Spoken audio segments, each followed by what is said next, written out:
our lives. It was born in the streets as despair and hope mingled, sung by gentle and angry people refusing to be silent.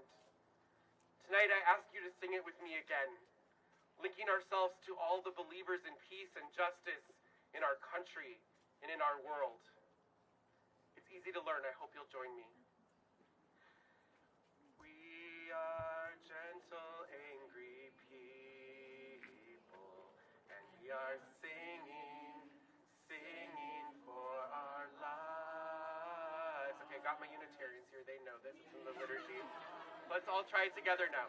We are gentle, angry people, and we are singing for our lives. We are gentle, angry people, and we are singing for our lives. We stand with immigrants together. We stand with immigrants together, and we are singing for our lives. We stand with immigrants together, and we are singing for our lives. We are justice-seeking people. We are justice-seeking people, and we are singing for our lives. We are justice-seeking people, and we are singing for our lives. We are Minnesota's people. We are Minnesota's people, and we are singing for our lives. We are Minnesota's people, and we are singing for our lives. Louder on this last one. We are gentle, loving people. We are gentle, loving people, and we are singing for our lives. We are gentle, loving people, and we are singing for our lives. One more time on that last one, gentle, loving. We are gentle, loving people, and we are singing for our lives. We are gentle, loving people, and we are singing for our lives. Let's observe a moment of quiet.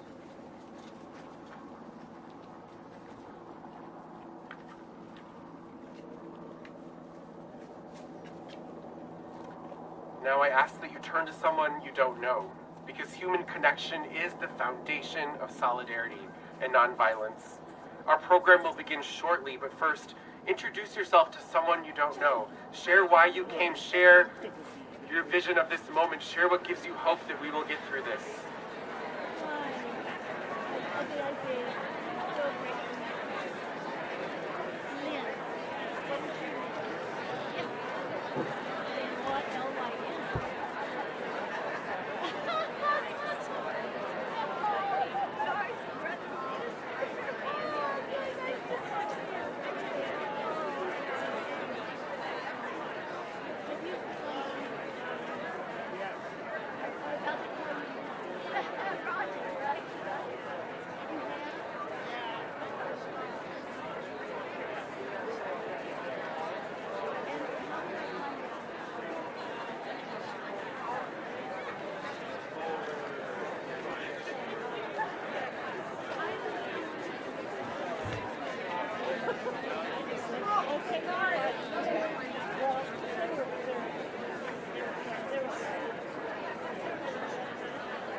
I heard you on the radio. This is Jonathan. I'm Lynn.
Peace be with you. And also with you. Peace be with you. And also with you. Peace be with you. And also with you. In the book of Genesis, which comes at the very beginning of the Christian scriptures, there is the story of a woman named Hagar. She is a marginalized, enslaved woman, often discarded and abused. She is also the first person in all of the Christian scriptures to name God. She calls God the God who sees. She does this in the midst of her own uncertainty, fear, and grief, in the midst of a season in her life in which everything is falling apart, and yet the very presence of God shows up in her midst, meets her in her despair, and does not leave. My name is Regina Hassanali. I serve as one of 6 bishops in the Evangelical Lutheran Church in America in the state of Minnesota, and I am here to tell you that there is a God who sees. There is a God who sees our fear and our uncertainty, our pain and our collective grief. There is a God who sees our outrage, our lament, our tiredness, and our anger. There is a God who sees. It is true that much of the world might be watching us right now, but it is more true that God not only watches what we do, God sees who we are. God sees our laments, our pain. God sees us in this moment in time. It is in the understanding of my Christian faith tradition, this same God who shows up. God shows up in the flesh, in this world, in this moment, in our neighbors gathered here, in our gatherings, and in our midst. God sees, and then God shows up. Amen. And into a moment of heartache and uncertainty, of fear and pain, God's presence also comes with a voice, and it is a voice that says, "Do not fear, for I am with you." Amen. Now I want to tell you something about the voice of God when God proclaims, "Do not fear." Because those words are only ever spoken in the Christian scriptures when there is something to be afraid of. So do not be fooled, my neighbors and friends, that when we gather to say we will not fear, when we gather to say do not fear, it is not because there is no reason to be afraid. There are plenty of reasons to be afraid. Amen. But fear around us and fear within us are not the same thing. We are a people who are not bound, will not be bound, cannot be bound by fear. We will not be commanded by fear or consumed by fear. There may be reason to fear, but we will not be afraid.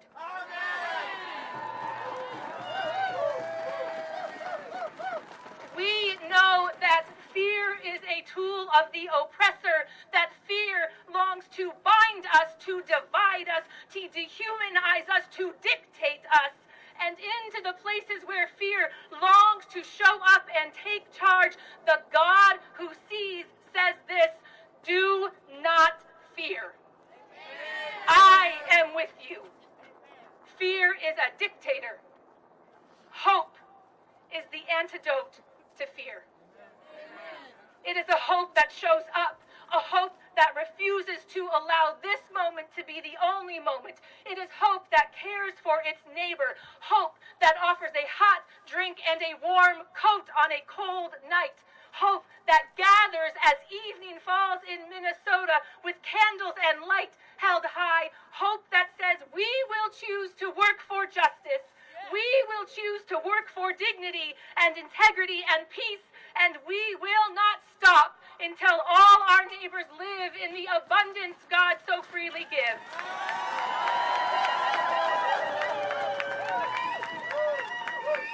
Where fear binds us, hope liberates. Where fear lies, hope seeks the truth.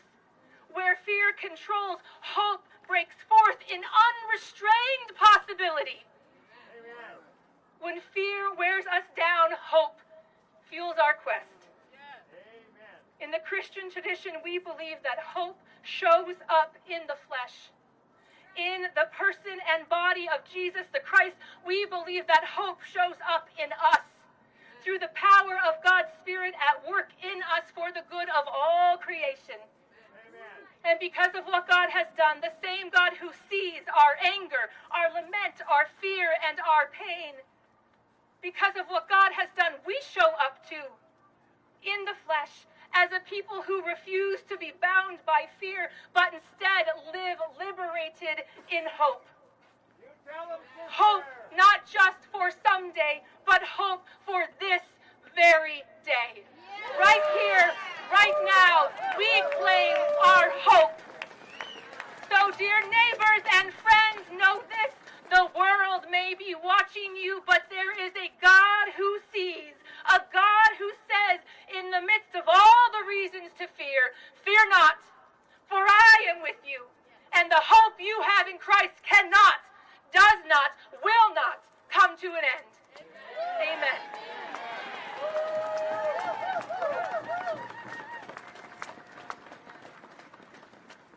Thank you. Thank you to every single one of you for showing up today, for showing up in community, and for showing up for each other, and for showing up for Renee Good, and for showing up for every single one of our neighbors. I'm Rabbi Heather Renetsky, and I'm at Mount Zion Temple right here in St. Paul. And I know that I am not alone in grieving deeply in this moment. We are grieving.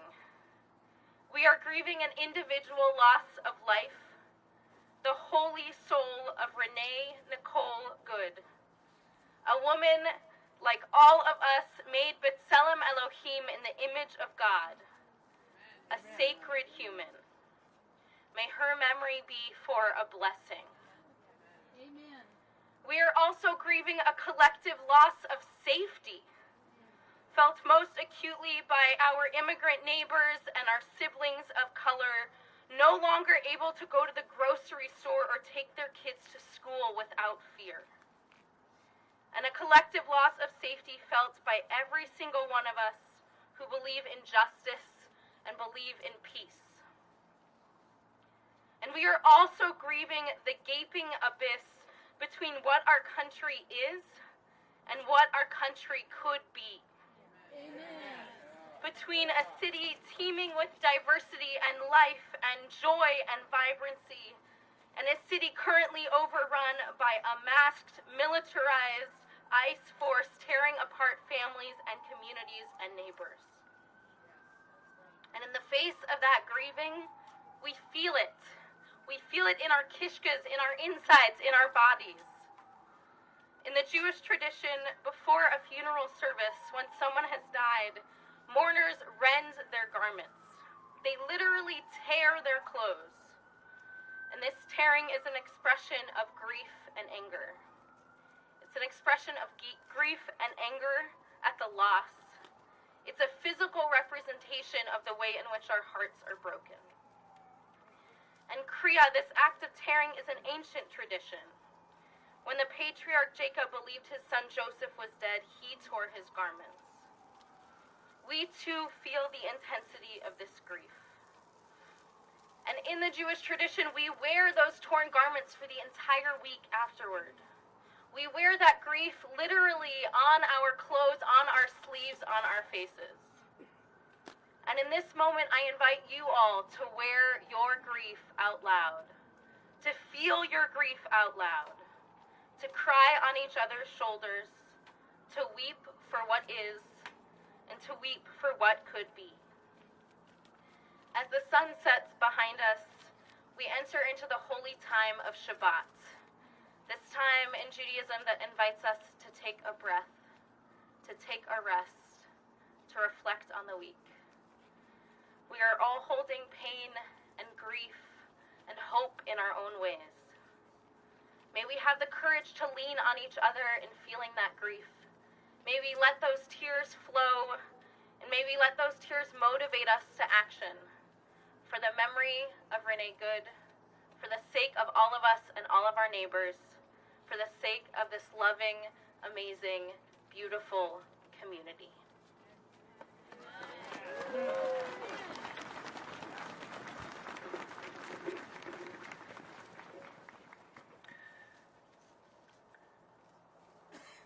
Assalamu alaikum, peace be with you all. Peace to you. My name is Mawlid Ali. I am the Imam of Abu Bakr Mosque in South Minneapolis. Today, we are all united in grief, and we are united in purpose. Today, I want to remind you one thing that unites us all. One thing that no politics can take away. Every human life is sacred. Amen.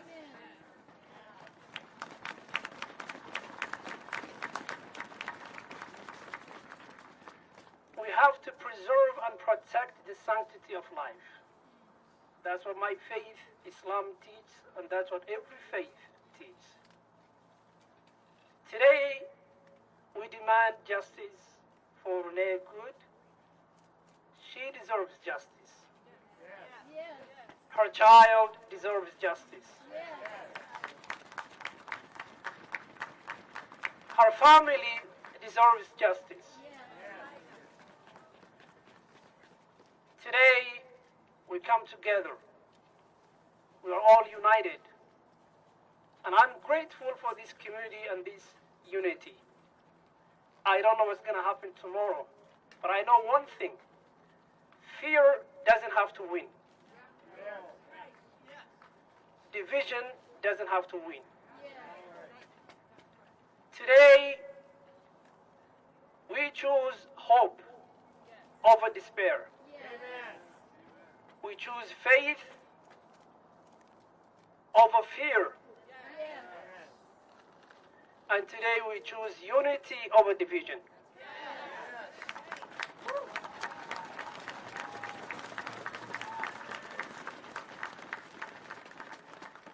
Every one of us, we deserve to feel safe. This is not a political statement. That is a basic human right. Every one of us, every child deserves to go to school without fear. Every mother deserves to go to work or anywhere and come back home safely. This is a time that we have to think about our safety. When we lose safety, we lose everything. Safety is a human right. It's what unites us all. Today is also the day that we remember, as residents of Minneapolis and St. Paul and Minnesotans, that this is a dark moment.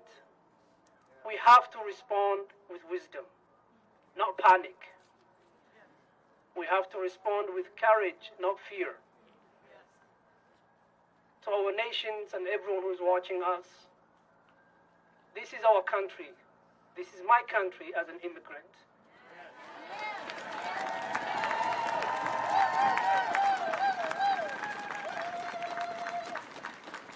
The belief that everyone is created equal is not words that we say on the microphones. It is a promise that we make to each other. Let us keep them. May God protect our cities, our states, and our nations, and may God comfort the grieving, and may God guide us toward justice and peace. Amen. Thank you very much.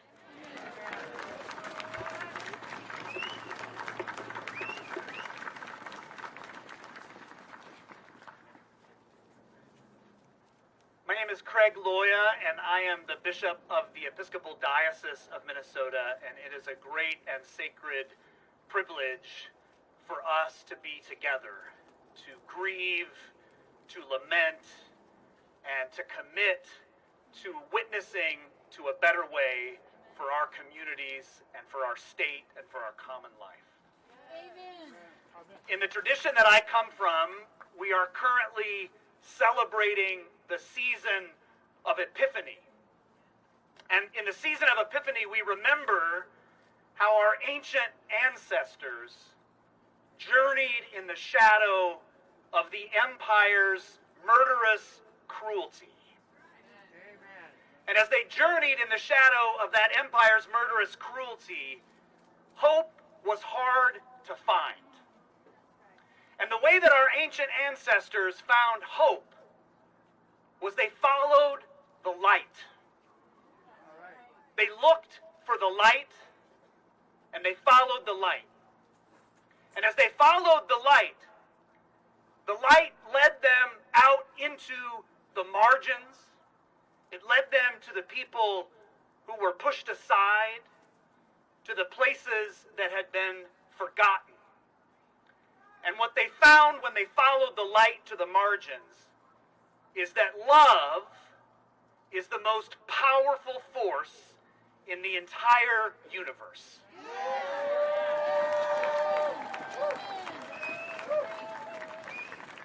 And beloved, our day is not so different from the day of our ancient ancestors.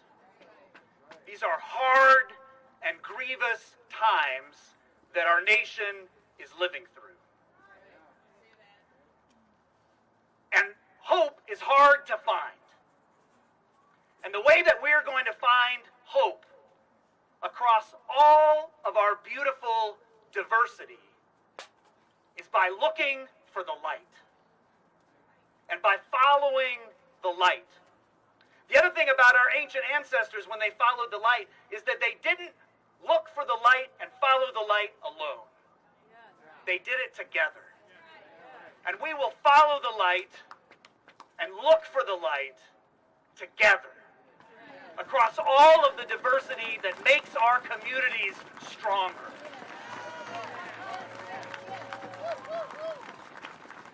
Empires always want us to meet cruelty with cruelty. Empires always want us to meet anger with anger. They want us to meet fear with fear, and they want us to meet hatred with hatred.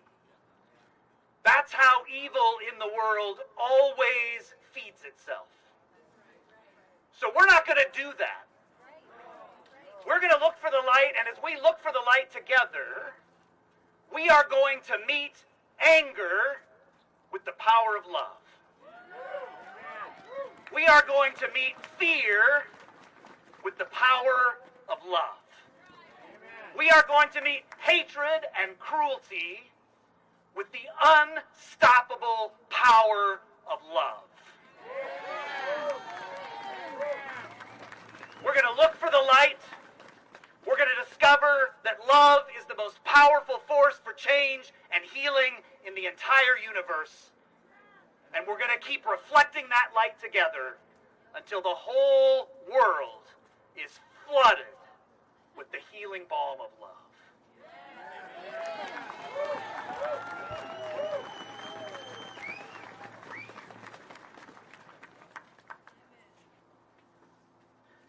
Assalamu alaikum. Greetings of peace.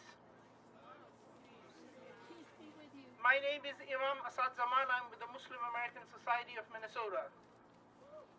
I am an immigrant.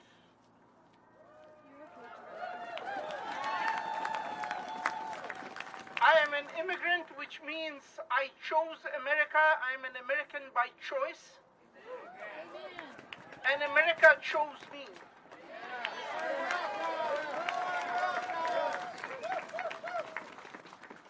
So for us immigrants, we have to pass through something called a naturalization test.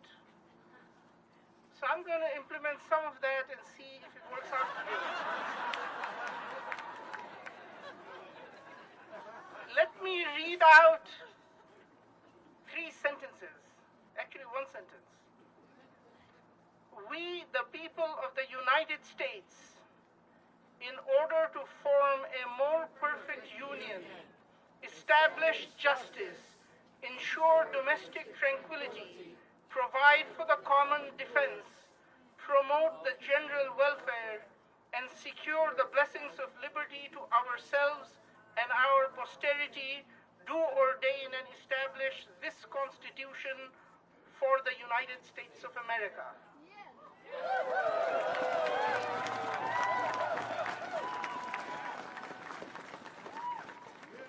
These words and the implementation of those words that I saw are some of the reasons why I chose this great land to be my homeland.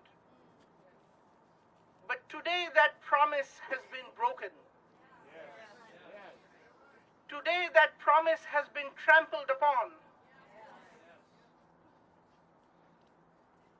We are here because an innocent human being, a good human being, having dropped off her children to school, attempting to exit from a war zone situation, was shot and murdered at point-blank range. He was murdered! We are here because that is not the society we wish to live in. We are here because that is fundamentally unjust.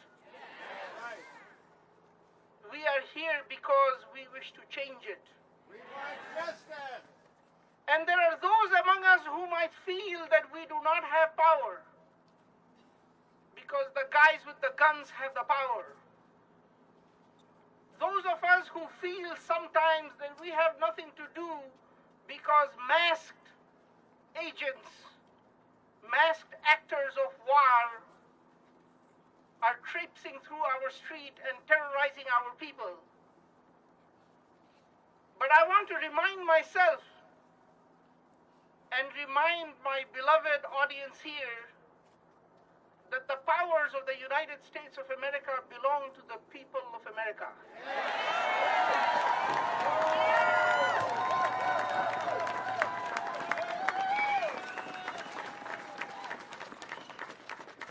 The powers of the government belong to you. The powers of the government do not belong to people who live in White Houses. And when we, the people, decide to exercise our power, there is not a government that can stop in our way. So the Muslim way, which some of my pastor friends have said is also the Christian way, the Muslim way is that we pray first and then we take action to implement that which we prayed for.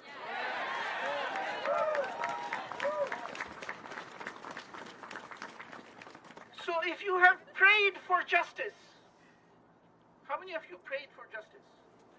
Okay, good. I just wanted to check. So if we have prayed for justice, as I have done, as you have done, it is now time for us to act for justice.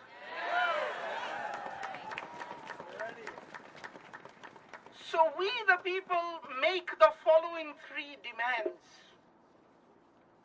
Demand number one: the ICE officer who fired the shots needs to be arrested, charged, and prosecuted to the full extent of the law.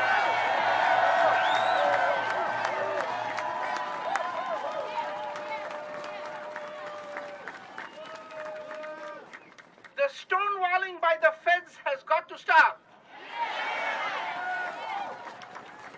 The Minnesota Bureau of Criminal Apprehension has to be let in on this investigation so that Minnesotans can get a transparent accounting of what happened. We all saw what we saw. None of us here have seen less than 3 videos of this offensive action. And lies uttered by federal government officials will not suffice. We need transparency, and there needs to be a clear trial. Second, this here is Minnesota. When it snows, we help our neighbors. When our neighbors are iced in, we show up with salt. And it is time to get ice out of Minnesota.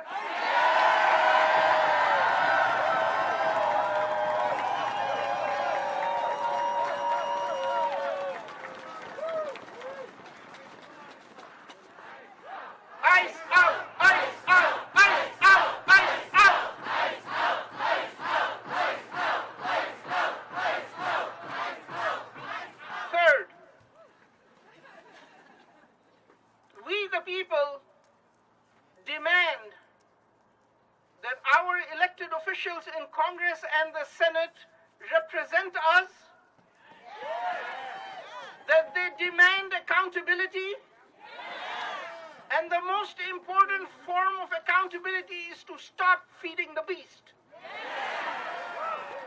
We demand at the next budget approval that no more funding be given to ICE by the Minnesota delegation. Succinctly, because I'm now going to give homework in exchange for not giving the test. You know, we didn't do the test, right? So there's got to be homework. We're going to have homework, but before that, I want to summarize. We want 3 things. How many? 3. 1, we want a prosecution. We want ICE out. And we want Congress to take charge and hold accountability and stop funding. Okay, so now for the homework. How many of you have a phone? Can you pull out your phone? Pull out your phone. Pull out your phone. Everybody, please pull out your phone. I know it's cold. I took off my gloves. I took off my gloves, so I suffer with you. I just want you to know my skin is brown. It was not designed for this weather. Please take out your phone, go to your internet app, and search the following phrase: who represents me in Congress? Please do that right now, so that you can put in the telephone number of your congressperson, and we want each and every person to make a phone call tonight before you go home. Dial that number, even if it's after hours, you can leave a message. You leave a message saying, "Hello, my name is so-and-so, I am your constituent, and I have 3 demands to make." And make your 3 demands. Furthermore, there are signs being passed around. Since we're talking about the Constitution, let's talk about something called the Fourth Amendment. So we, the people, have to become comfortable with something called the Fourth Amendment. Quick pop quiz. Anybody know what that is? The Fourth Amendment, what? Protects you against what? Unreasonable searches. Unreasonable searches and seizures. That means federal officials cannot come onto your property without your permission or without the permission of a judge in the form of a judicial warrant. So there are posters floating around. Please grab one of these posters. See that poster, the white ones? Please put it up if you have it. Grab one of these. Convince, go visit. We want each person, if you don't have one, take a picture of it. Print it out at home. Go visit 5 businesses that you frequent and ask the businesses to post this on their businesses. We want to make Minnesota safe for the people of Minnesota.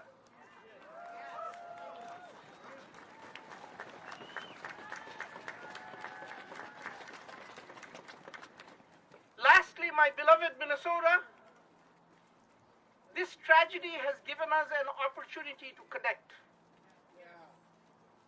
Signal groups are being formed across the entire state. There probably is already a neighbor signal group in your neighborhood. Please join it. And if there is not one, please start it. Because the power belongs to who? To us. Thank you very much.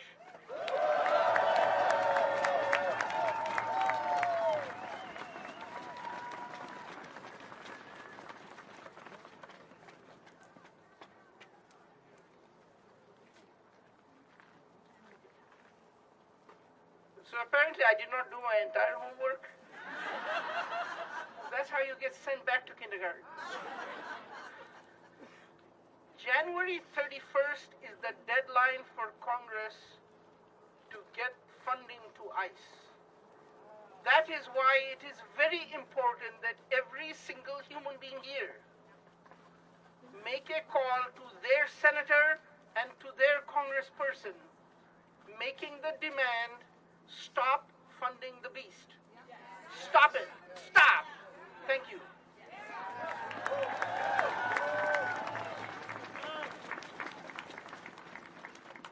Good evening, everyone. It's so good to be together with you tonight. My name is Martha Bardwell. I serve as lead pastor at Our Savior's Lutheran Church in South Minneapolis. And as a pastor in South Minneapolis, the horrific murder of Renee Good hits very close to home. One of our members lives on that block and witnessed the killing herself. Another member of my congregation was the first responder to arrive on scene. So they can't be here tonight because they are holding their loved ones close and they are recovering from trauma. And I know there are many others who can't be here tonight because they are caring for their loved ones and they are weaving this beautiful web of care to care for those who are being hunted right now. We see you, the God who sees, see you, and we love you, those of you who can't be here tonight. So I was in touch with these 2 members over the last couple of days, and both of them said very clearly that the best way to care for them right now is to show up, is to stand together, is to keep taking action, okay? To be undeterred and unintimidated in our call for justice, truth, and in love. After all, that's what Renee Good was doing when she was killed. That is the way we honor her. That is the way we honor everybody who's being impacted by this cruel, terrorizing regime. Some of you may have seen the video of ICE agents storming Richfield Target yesterday. They tackled and detained 2 Target employees, 2 U.S. citizens with brown skin. This is wrong, it is inhumane, it is cruel, it is unconstitutional. Shame. So in the wake of that event, and in addition to what Imam Assad shared with you, we have another action we're going to take together. We are going to call on Target to stand with us. Target is a homegrown Minnesota company. Target is one of our largest employers in the state. We make Target work. We are responsible for Target. Okay? ICE is staging at Target, not just in Richfield, all around. They are staging at Target. They are entering stores. They're tackling and arresting and detaining workers and customers. We need to have them stand with us. They can't allow for that. So here's the ask. We are asking everyone here to go with at least 5 people, 5 friends, to your local Target store on Monday at noon. When? Monday at noon. That's right. And you need to go and demand to speak to the manager, okay? We're going to our local stores with the same 2 demands. Demand number 1. Demand that they commit to be a Fourth Amendment business, to put up signs that ICE is not allowed on the premises without a judicial warrant.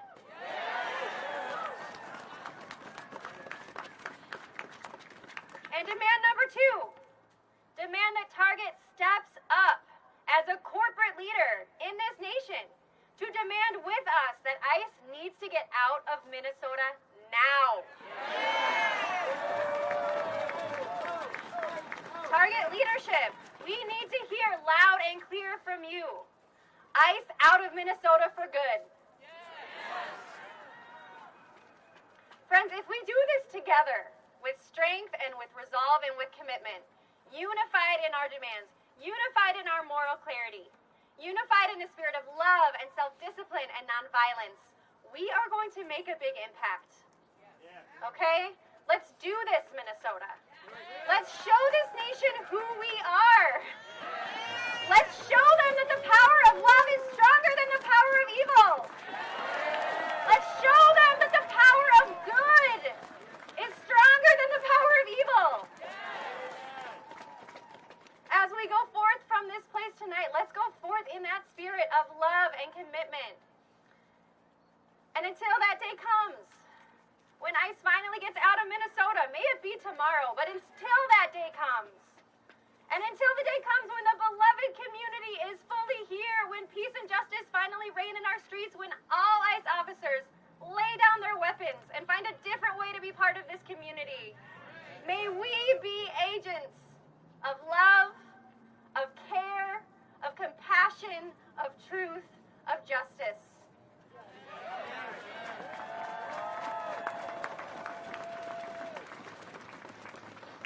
When they send a surge of terror and cruelty here, may we be a surge even stronger, even mightier of courageous love, of nonviolence, shoulder to shoulder, arm in arm, spirits united. As Dr. King said, hate cannot drive out hate. Only love can do that. Let's say that again. Only love can do that. So go into this good night in that spirit of mighty and courageous love. We will just keep leaning on each other and standing together. And to our Muslim siblings here, there will be prayer over here as we close. Thank you all for coming out tonight. We will keep walking together.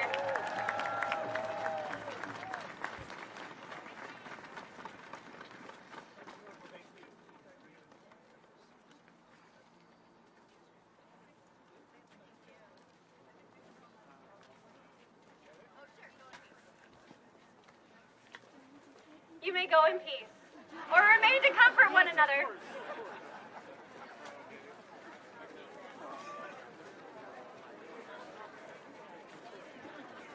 This marble is not as soft as it used to be.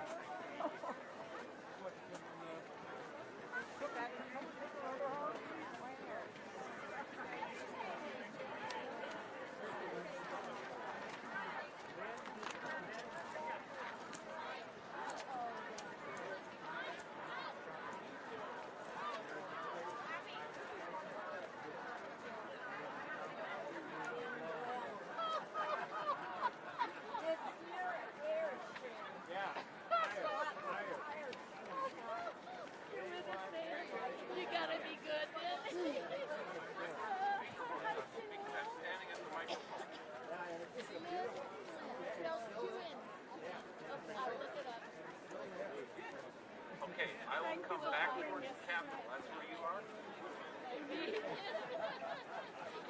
Snack for you for covering this. Thank you so much. Thank you.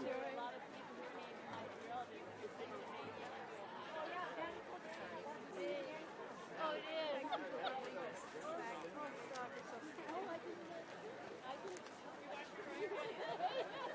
It did. And I was like, I'm not gonna go. And then I'm like, who the fuck? I'm like, who the fuck are you? Of course you're gonna go. Well, thank you. Oh, yes. Oh, it was so good. Yeah.